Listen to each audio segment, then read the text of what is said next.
और आपको सीधे ले चलते हैं हमारे वरिष्ठ सहयोगी बीके शर्मा के पास, जो कि हमारे न्यूज रूम से हमारे साथ जुड़े हुए हैं। उनका रुख करते हैं। बीके, एक लंबा अनुभव है आपका बजट को लेकर, आपने कई बजट देखे हैं। यदि इस बार के बजट को देखा जाए तो क्या कुछ उम्मीद आप खुद देखते हैं कि क्या कुछ खास होगा इस बजट में? जो भारतीय अर्थव्यवस्था है उसके फंडामेंटल मजबूत है और इसका आपको सीधा सीधा संकेत मिलता है कि हमारे जो पड़ोसी देश हैं, जैसे पाकिस्तान में इस समय अर्थव्यवस्था चरमराई हुई है, श्रीलंका के हालात आपने देखे ही थे।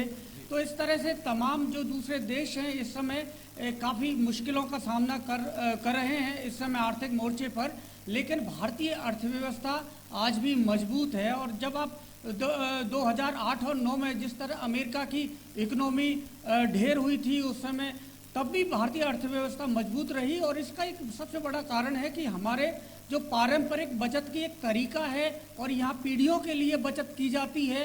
आज अपनी हर आदमी जितनी भी इनकम करता है वो बचत हमेशा किसी न किसी रूप में वो करता है।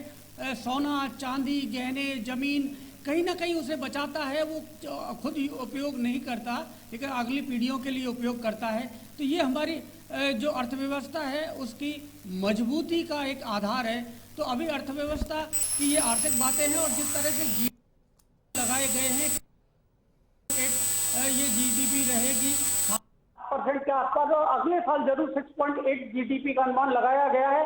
ये है, लेकिन जीडीपी जब आप विकास की करते हैं और विशेषज्ञ मानते हैं कि जब ये जीडीपी को आप बढ़ाना चाहते हैं, विकास की बात करते हैं, तो इसके साथ महंगाई भी है।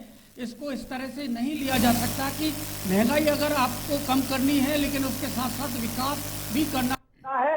तो यहाँ पर आपको स्मार्टनेस दिखानी होगी। तो ये सरकार के आगे बड़ी चुनौती है कि महंगाई को भी नियंत्रण करना है, क्योंकि यहाँ पर जो जिस तरह का गणतंत्र है और जिस तरह का राजनीतिक यहाँ चुनावी जो सिस्टम है, उसे देखते हुए कोई भी राजनीतिक पार्टी चुनावों में जो वोट बैंक है उसको नुकसान नहीं पहुंचाना चाहती। तो इसलिए इस बार ये चुनावी बजट है, तो इस बजट में कई इस तरह के प्रावधान हो सकते हैं, क्योंकि अगले साल चुनाव है, सरकार को चुनाव में उतरना है। तो ये पूरा एक साल है उनके पास बजट अनाउंस करना और उस बजट पर उनको इम्प्लीमेंट करना। ये तमाम ये बातें हैं। हमारे साथ इस बजट के राजनीतिक मायने का क्या है, इस पर बातचीत करने के और हमारे जो राजनीतिक संवाददाता है दिनेश कथाना साथ हैं, इनसे भी बात कर लेते हैं। दिनेश, क्योंकि ये माना जा रहा है पूर्णकालिक बजट ये मोदी सरकार के जो वर्तमान कार्यकाल है उसका आखिरी बजट है, तो क्या मायने इसके राजनीतिक देखे जाए? राजनीतिक दृष्टि से इस बजट को देखें तो आपने जैसा कहा कि मोदी 2 का ये पूर्णकालिक बजट है और अंतिम पूर्णकालिक बजट है। और इस बजट में चूंकि प्रधानमंत्री ने कहा कि आशाओं का बजट होगा, पूरी दुनिया की निगाहें इस बजट पर है, किस तरह से कोरोना के बाद जो अर्थव्यवस्था पटरी पर आ रही है, ऐसे समय में पूरे देश में जनता को किस तरह से राहत दी जा सकती है। 2 बड़े मुद्दे हैं, महंगाई और बेरोजगारी। लगातार उन मुद्दों के आधार पर विपक्ष भी सरकार को घेरने का काम कर रहा है, सदन में भी और सड़क पर भी।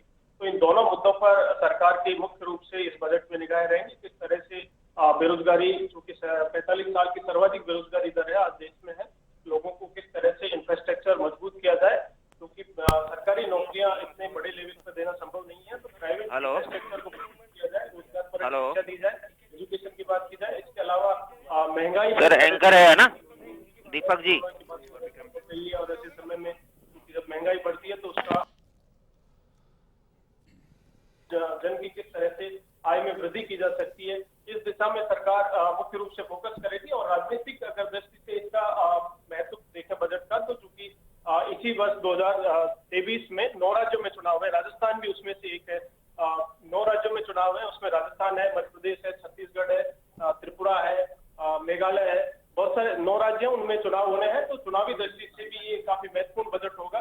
और चूंकि अगले वर्ष केंद्र के भी चुनाव होंगे, देश भर में आम चुनाव होगा, तो उस चुनाव से पहले ये पूर्णकालिक अंतिम बजट है। और इस बजट में किस तरह से एक मैसेज दिया जा सकता है, अर्थव्यवस्था को लेकर हो, महंगाई को लेकर हो, बेरोजगारी को लेकर हो, तो इस तरह से काफी महत्वपूर्ण ये बजट रहेगा। राजस्थान की दृष्टि से अगर बजट को लेकर बात करें तो बजट में राजस्थान के बहुत सारे, चूंकि एक भी कोई प्रोजेक्ट है वो राष्ट्रीय प्रोजेक्ट नहीं है। प्रधानमंत्री हाल ही में आए, 2-3 बार अभी उन्होंने दौरा किया है। और चूंकि इसी वर्ष राजस्थान में चुनाव होने हैं, तो चुनावी दृष्टि से भी ये राजस्थान के लिए काफी महत्वपूर्ण होगा बजट। और इस बजट में राजस्थान को ये उम्मीद है कि कोई भी, चूंकि कैनाल का जो बड़ा मुद्दा है उसे राष्ट्रीय प्रोजेक्ट घोषित करने की लंबे समय से मांग है। तो दोनों चूंकि राजस्थान के चुनाव, विधानसभा चुनाव में भी और आम चुनाव में भी केंद्र को इसका फायदा बीजेपी को मिल सकता है। तो बड़ी मांग की जा रही है कि एक प्रोजेक्ट, पूरे देश भर में 16 राष्ट्रीय प्रोजेक्ट हैं, उनमें से एक प्रोजेक्ट राजस्थान को मिलना चाहिए।